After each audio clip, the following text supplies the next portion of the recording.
The recent violence in Toronto schools has some calling for the return of police officers patrolling the hallways. We need to make the schools safer. That's all there is to it. The police can look like an easy, quick fix solution to some of these problems, but they're actually far more complex. It's a program that was disbanded years ago. Police on patrol in some of the city's high schools. Why some want it back and others say it's not the solution. Plus, some species can't move very easily to other areas. Parks Canada is taking a stance against the province's plan to develop parts of the Greenbelt, particularly when it comes to lands around Rouge National Park, saying it will have detrimental effects on its diverse wildlife. I'm here for all women globally. Wherever women are fighting, I'm there.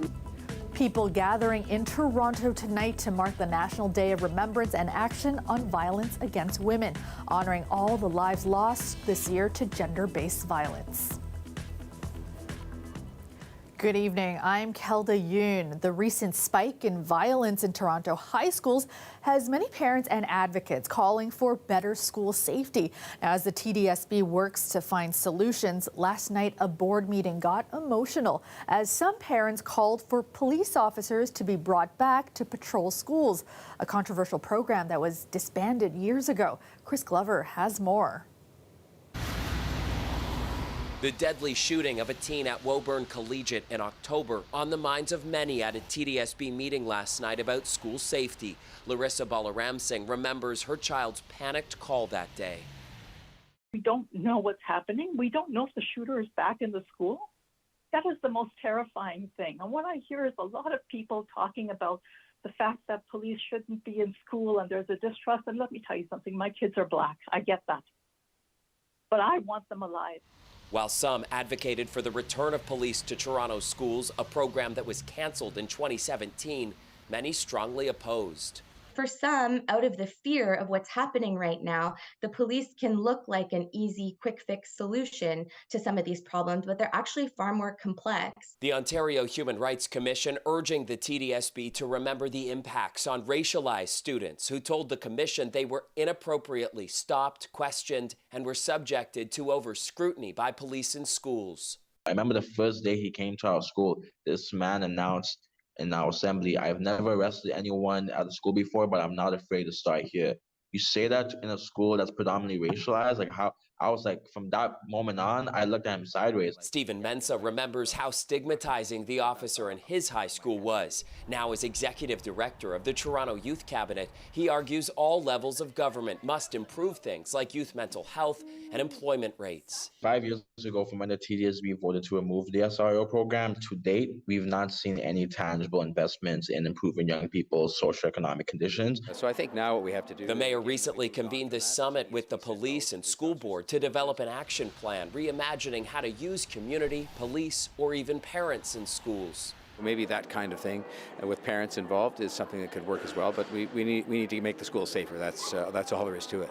But some parents impacted by the recent wave of violence say they are being ignored. Didn't seem to me that the Toronto School Board understood that we are indeed in a crisis and parents are afraid to send their children to school. We also believe that a critical aspect is to provide programming, make sure we're working with community partners.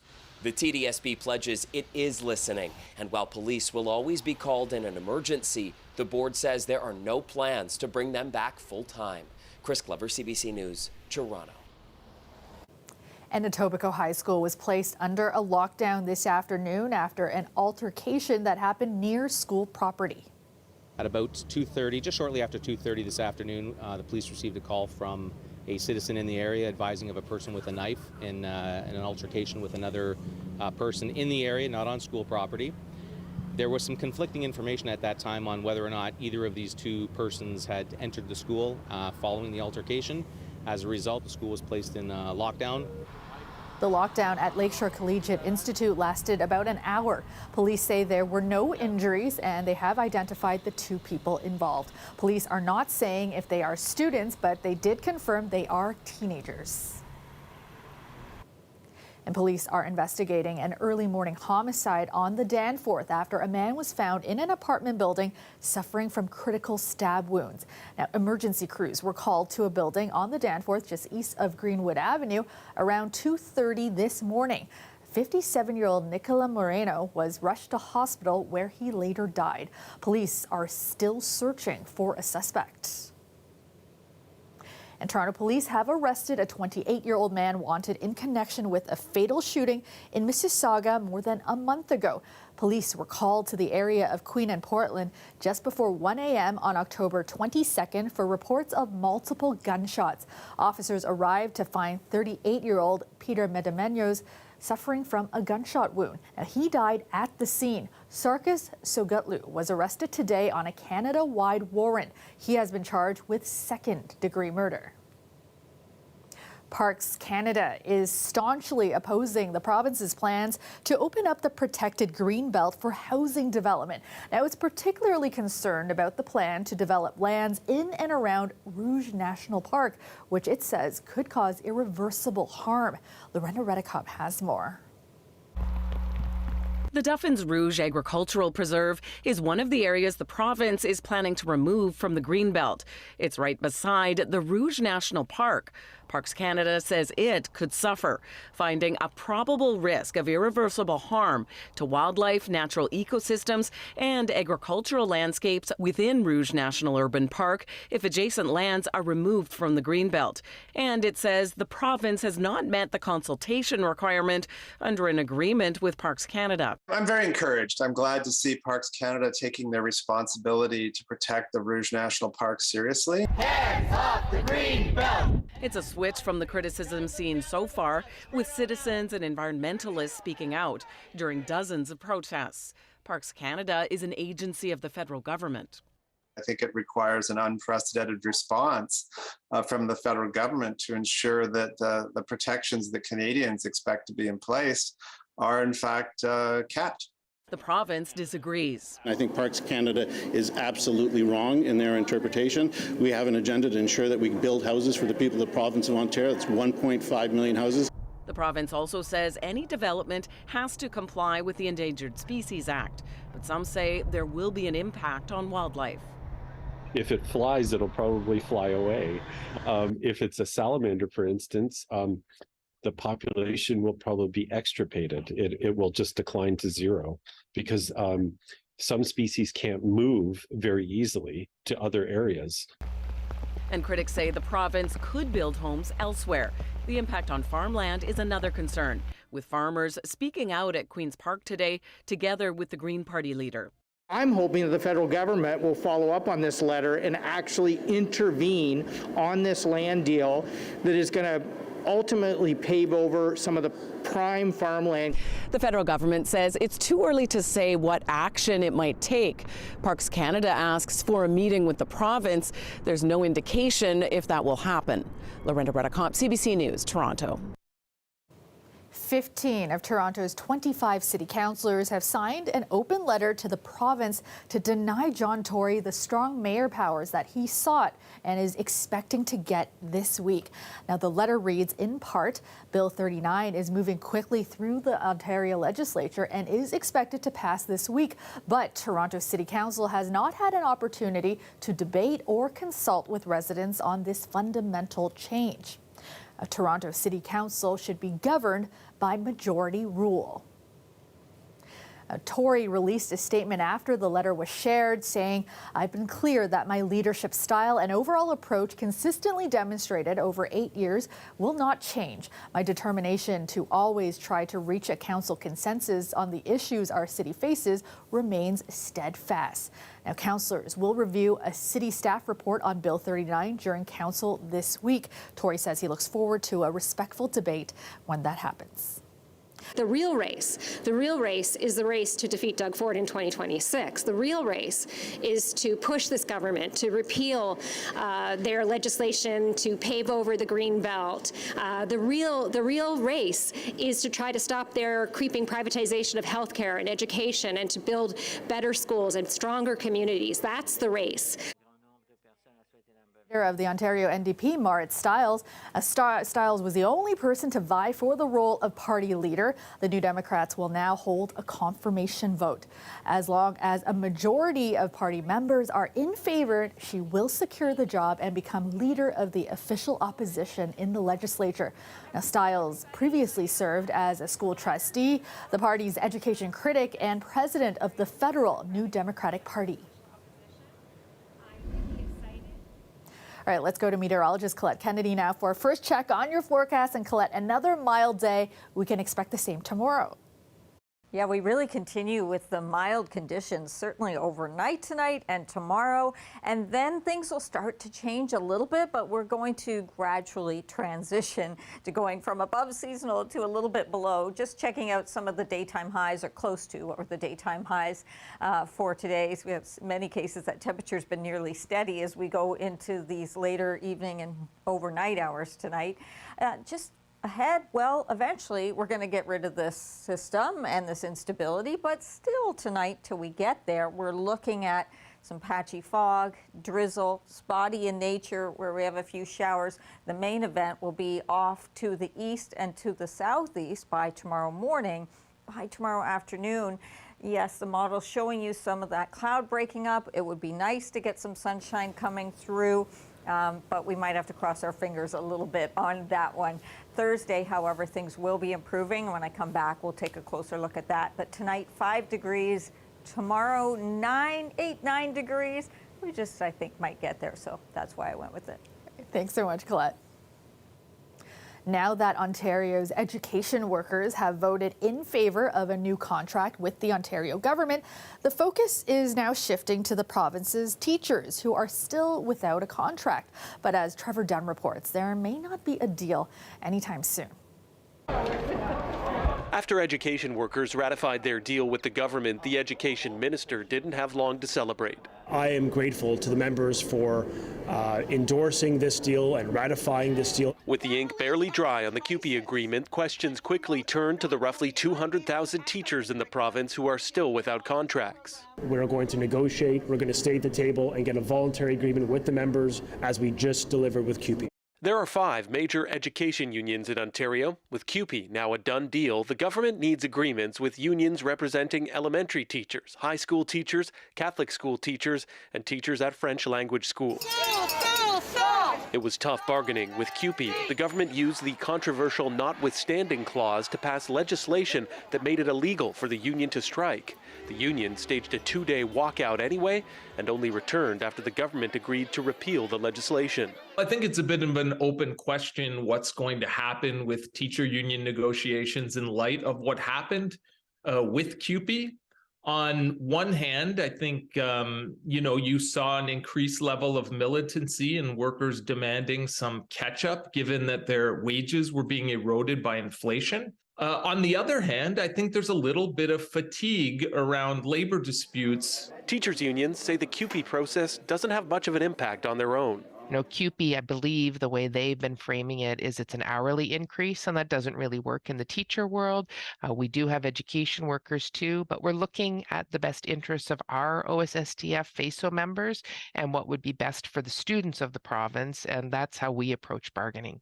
The tone at the table is really positive. It's collegial, positive. We've managed to sign off on some small items. A smooth start, but it is very early going. The teachers' unions have had fewer than 10 bargaining sessions with the government. Getting a deal done can take more than 100 sessions. And as much as I'd like to think that by the end of the school year, we'll have an agreement, I wouldn't put bets out on that. Sometimes these talks can take, upwards of a year. After a rocky start, it's still not clear if the road to labor peace with Ontario teachers will be hard, but it will be long. Trevor Dunn, CBC News, Toronto. Welcome back. Today marks the National Day of Remembrance and Action on Violence Against Women. The day is held annually on the anniversary of the École Polytechnique massacre in 1989. Tonight, a local vigil was held to memorialize those women, as well as all those who were killed in Ontario over the past year. Tyler Cheese reports. It does not matter who we are, but we should not experience violence. A somber vigil taking place along the Philosopher's Walk on campus at the University of Toronto. Community members here to honor the women who have been lost to violence. We've got to find a way to end violence against women. There has to be a sea change in people's attitudes about what violence against women is, and not supporting it and speaking out when they see the attitudes, because there have been so many studies that have shown that, I mean, it doesn't start with the violence, it starts with the negative attitudes towards women. 33 years ago today, a gunman killed 14 women and wounded 13 others at Montreal's École Polytechnique. For more than 30 years, it was the deadliest mass shooting in Canadian history. A National Day of Remembrance is held every year on the anniversary. We have to speak out each and every day, and we have to represent those and remember those who have lost their life to violence, so that we can make a difference moving forward. In the past year, at least 50 women in the province were murdered because of their gender. Attendees of tonight's vigil say they want to bring attention to violence against women all over the world, pointing to recent protests for women's rights in Iran. So I'm here for all women globally. Wherever women are fighting, I'm there. We should be there. Everyone should be there. Women's rights are universal, and we have to prove that any abuse happening to any woman across the world is affected. Those speaking at the vigil are calling for more action to address systemic issues that ultimately lead to this kind of violence.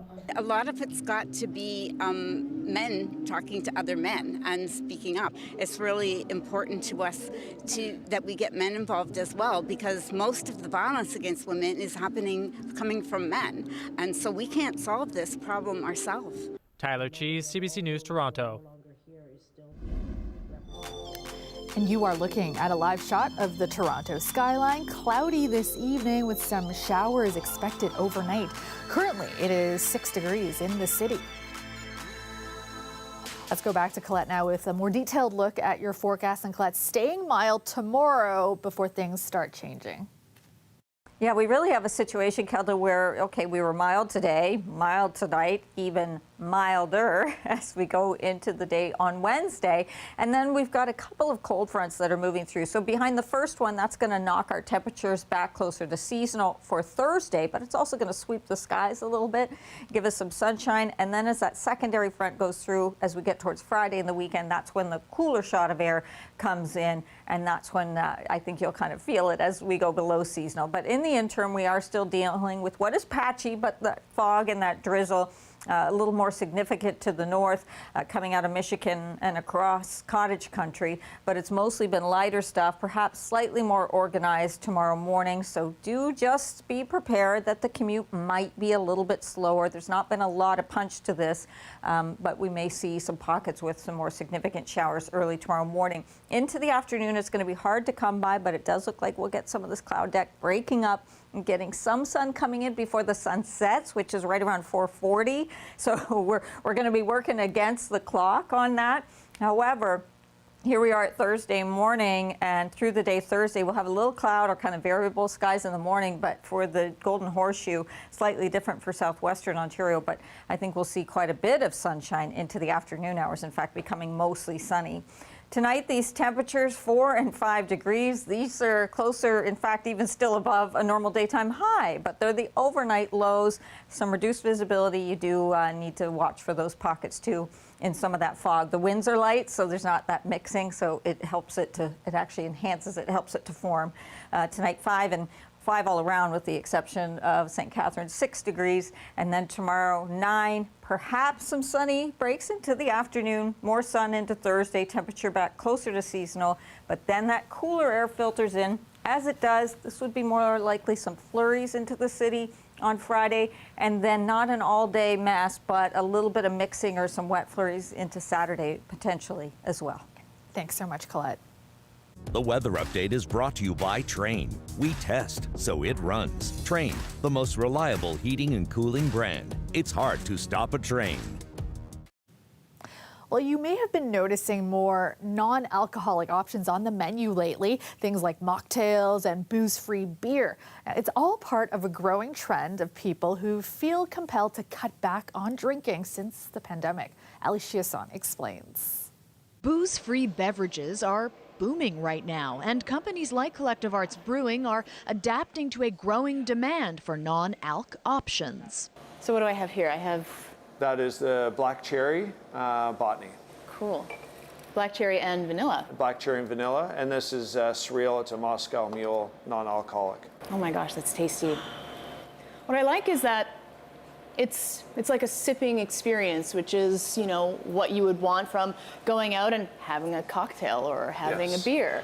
Yeah, I think we came from the world of craft beer or craft cocktails, and it's never about getting the job done. It's about the experience along the way. It was interesting as you went through the pandemic, the first part of the pandemic, it was happy hour every day. Yes. And then I think everyone tried to then create more wellness in their life. Alcohol consumption skyrocketed at the start of the pandemic. Sales increased by nearly $2 billion. According to Statistics Canada, 1 in 4 people said they were drinking more. But at the same time, 1 in 5 Canadians said they've been cutting back. I think it's another kind of trend towards people trying to do what they can to be better, to feel better, to live better. Toronto clinical psychologist and U of T professor Dominique Morisano says the pandemic was like a health reset for a segment of the population. Maybe this is a sign of people trying to take back, you know, their health. It's not about sobriety per se. This trend is more about moderation, and it's catching on. You'll notice more non-alc beer, even mocktails at the LCBO and at bars and restaurants. Yeah, and I think it's been a long time coming. So I think we're just scratching the surface on where this goes. Tastier options, healthier outcomes. Cheers to that. Ali Chiasson, CBC News, Toronto. The latest home sales figures for Toronto show a big year-over-year drop in the number of homes sold. The Toronto Regional Real Estate Board says there were just over 4,500 homes sold last month. That's down nearly 50% from last November. The average price of a detached home is just under $1.4 million. Now that's a drop of just over 11% from last November. Stay with us. We'll be right back. Finally tonight, 3 GTA families have new homes thanks to Habitat for Humanity. Days like today are always our favorite days at Habitat for Humanity because they're days when we defy the odds and help families who are working hard in our communities to be able to own and afford their own homes. The families being welcomed to their new homes today at the Daniels First Home Keelsdale community. Habitat for Humanity says it is hoping to build 500 more homes over the next 5 to 8 years. And that's our show for you tonight. Thank you so much for watching. Maribel Tarouk will have your next local newscast tomorrow at 6. I will see you back here tomorrow night at 11. Have a great night, everyone.